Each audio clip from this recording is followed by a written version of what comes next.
Hello மக்களே, welcome to Selli tax. Karthigai Deepam upcoming Yercaud shoot இருக்குது அப்படின்னு சொல்லியிருந்தேன் இல்லையா. பட் அதுலேருந்து நமக்கு சில பிக்சர்ஸ் மட்டும்தான் ஷேர் ஆகியிருந்துச்சு. ஹீரோயின் இருக்க மாதிரி பிக்சரே ஷேர் ஆகலையே அப்படின்னு நிறைய பேர் ஃபீல் பண்ணியிருந்தீங்க. ஸோ அவங்க எல்லாருக்கும் ஒரு சூப்பர்பான அப்டேட் தான். ஏற்காடுக்கு ஹனிமூன் ட்ரிப் தான் நம்ம கார்த்திகன் ரேவதி போயிருக்காங்க. அவங்க ரெண்டு பேரும் பேராக பேசிகிட்டு இருக்க மாதிரி ஒரு பிக்சர் வந்து ஷேர் ஆச்சு. ஏற்காடில் அவங்கள வச்சு அந்த ஒரு பேக்ரவுண்டில் இருக்கிறது போட் ஹவுஸா என்னன்னு சொல்லிட்டு தெரியல. பட் அந்த ஒரு பேக்ரவுண்டில் நின்றுட்டு தான் கார்த்தி ரேவதி ரெண்டு பேருக்கும் வந்து ஷூட் போயிட்டுருக்கு. நிறைய டெக்னீஷியன்ஸ்லாம் இருக்க மாதிரியும் அந்த வீடியோ வந்து ஷேர் ஆகியிருந்துச்சு. அது மட்டும் இல்லாமல் ரீசெண்ட் டைம்ஸாக நம்ம டேரக்டர் ரத்னம் சார் இருக்காங்க இல்லையா, அவங்களுமே வந்து ஷூட்டிங் ஸ்பாட் அப்டேட்ஸ்லாம் ரெகுலராக ஷேர் பண்ணிட்டு இருக்காங்க. அவங்க ஷேர் பண்ண பிக்சர்லையுமே வந்து ரேவதி இருக்க மாதிரி நிறைய பிக்சர்ஸ் ரிவீல் ஆச்சு. அது மட்டும் இல்லாமல் சேம் லொக்கேஷனில் ஏற்காடில் மாயாவுமே இருக்காங்க. ஸோ மாயா அங்கே என்ன பண்ணுறாங்க அப்படின்னு ஒரு கேள்வி.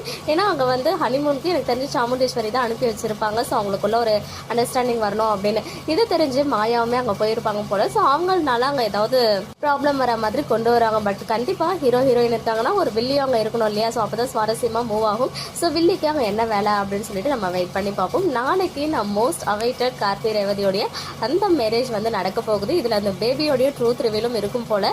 ஏன்னா அங்கே கார்த்தி போயிட்டு அவங்கள சேவ் பண்ணுற மாதிரிலாம் ப்ரொமோ போட்டிருக்காங்க இல்லையா.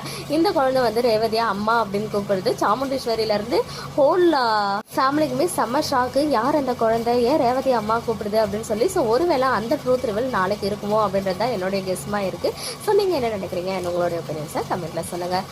மக்களே, நெக்ஸ்ட் வீடியோவில் மீட் பண்ணுறேன். எக்ஸ்க்ளூசிவ் அப்டேட்ஸ்க்கு மறக்காம நம்ம சேனலை சப்ஸ்கிரைப் பண்ணிக்கோங்க.